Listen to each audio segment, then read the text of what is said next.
Welcome, food travelers. I'm Simon. And I'm Micah. We are here in another day in the beautiful city of Austin, Texas. We are visiting a kind of an up-and-coming superstar barbecue place, a place called Leroy and Lewis. Yeah, Leroy and Lewis is ranked number 5 on the top 50 Texas monthly barbecue. It's a pretty interesting spot.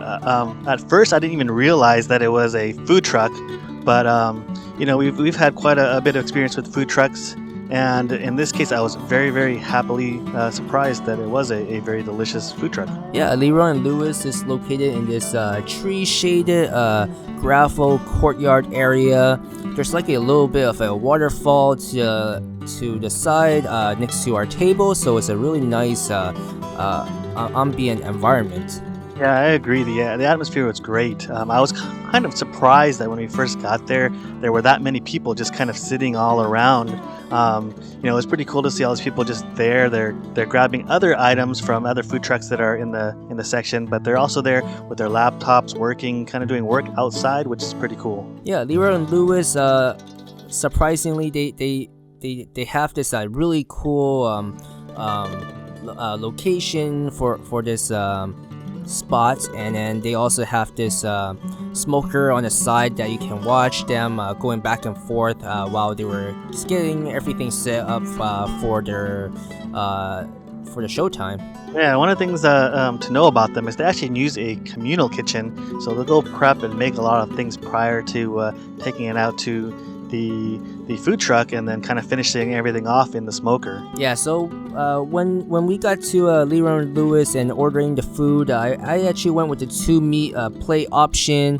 The 2 meats that I had ordered is the beef cheeks and the pulled whole hog. And then for my sides, I had the Texas red chili Frito pie, which came with the onions and cheddar. There's a little bit of heat to this one, so beware of that.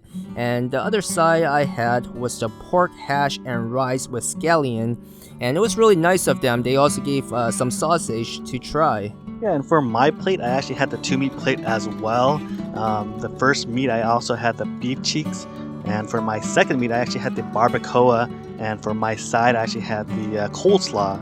And they are, I got to give it up to the staff. They're great and they're super kind and nice. And they did give me actually samples of the cauliflower burnt edges. And that's their take on a vegan way of barbecue for kind of burnt edges for brisket. I've got to say, it's one of those things I really like about them where they try to be a little different than others. And one of the things that was really, really nice about it was those cauliflower burnt edges. They were delicious. Yeah, I'm really glad we found this place and we got to try it. They're definitely very different from traditional barbecue restaurants, and you get to kind of see their take on their interpretation of barbecue and food. And if you're not familiar kind of with beef cheeks, it's a tough cut. It's the cow, they're chewing, day in, day out. And so it gets worked a lot. And so in terms of the meat cut, it's very similar to brisket, where, you don't have all that kind of just fat always in every single kind of marbling that you would expect. And so you definitely have to know how to make a beef cheek and in this case also brisket to kind of apply those same techniques to beef cheeks. And for Leroy and Lewis, I think they did it really well. I really enjoyed it. It was nice and tender. One of the cool things I thought was actually looking at the kind of in more detail the beef cheek itself. You can see there actually were some layers of marbled fat with the inside of it, but they did such a great job because it was nice and tender and very, very flavorful. Yeah, it was so flavorful, like kind of just melts in your mouth, tenderness to it.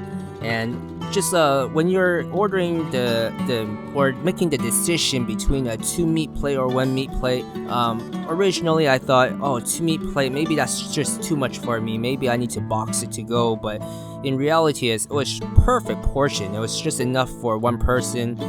When you're coming here for lunch, it's just enough for you. Yeah, agreed. Proportion-wise, it was perfect. It fills you up, nice and satisfied after you're having your meal, but you don't also have that food coma that you might come out after you're kind of overindulging yourself. So that was actually pretty perfect.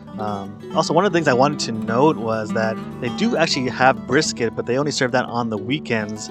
and so they do the beef cheeks during the weekdays, which we were there on a weekday. Yeah, so I guess we have to go back sometime in the future and try those out, huh, Simon? Yeah, I definitely do want to go try out some more things there.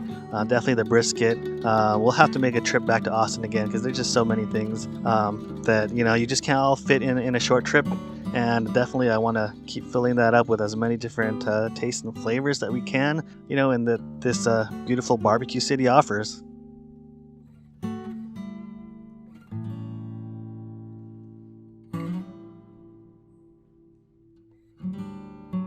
So after lunch, we headed over to Bonnell to burn off the food that we had lunch at, and just to check out the skyline here and to see the whole view. Yeah, I was actually really excited that we came over here.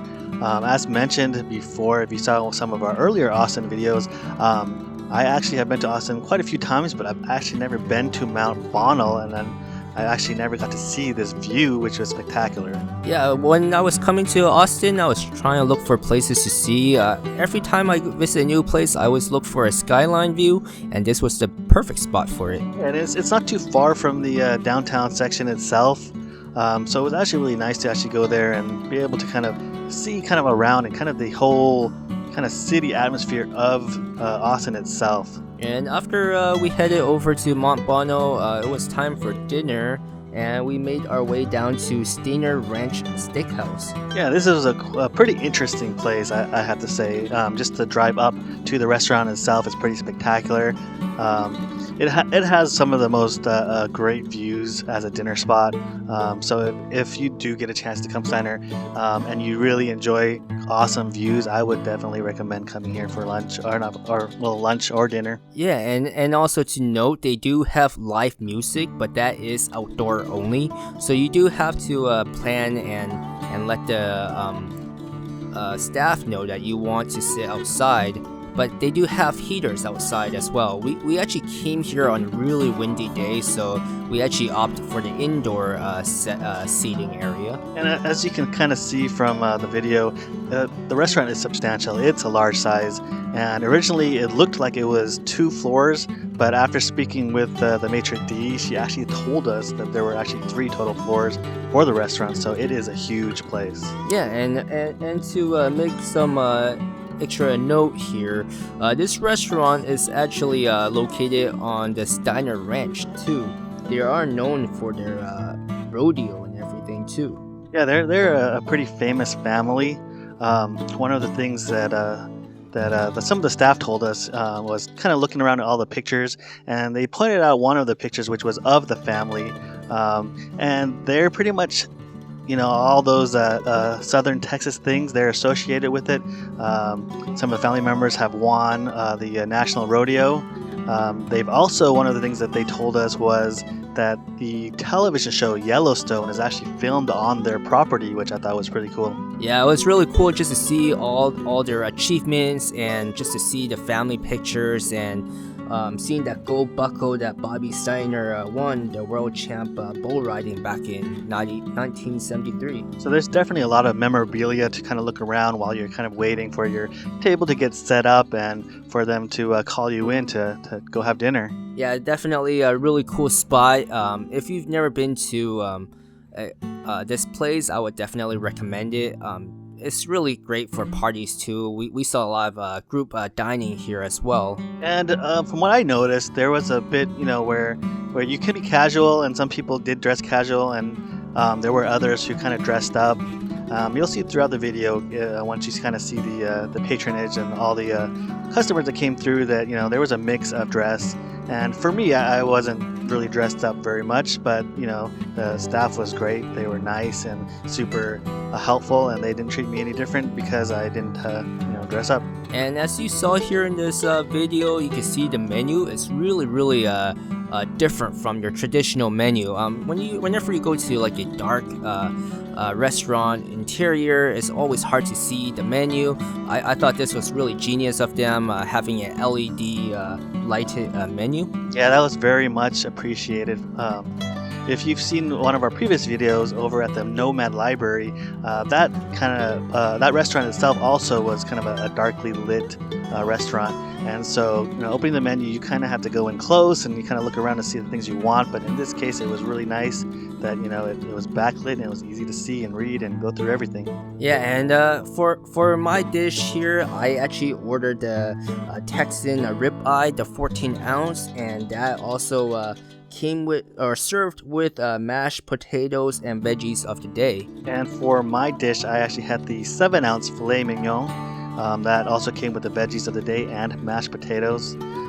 I ordered a medium rare, which I always do with my steaks, and as you can see from the video, the steak was done exactly to how I preferred, and it was a nice medium rare. Yeah, I actually ordered medium for mine, and it was they had me cut through to make sure it was cooked to the temperature of my preference, and it really was. It was good. Yeah, I really thought that was great. The fact that they would actually bring the dish over and have you cut through because they wanted to make sure this is exactly how you wanted it. And I'm pretty sure that if it wasn't actually cooked to your exact desires, they would have probably went in and made another one and fix it. I totally agree. It was because it was so dark inside, the waiter actually came over with a flashlight and shined into it and checked it for himself too.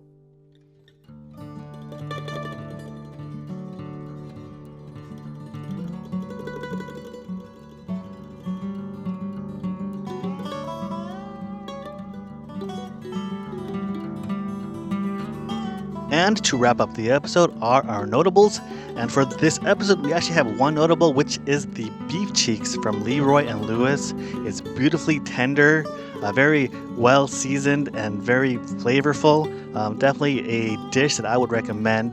That is something that not too many other barbecue places actually offer and do very well, as it's a tough cut of meat. But in this case, it's perfectly done. So I would definitely recommend the beef cheeks at Leroy and Lewis. If you've enjoyed the content you've seen, don't forget to support the channel and hit like and subscribe. And if you want to see additional pictures of food and our travels, go over to our Instagram page and follow us there. And thanks for watching.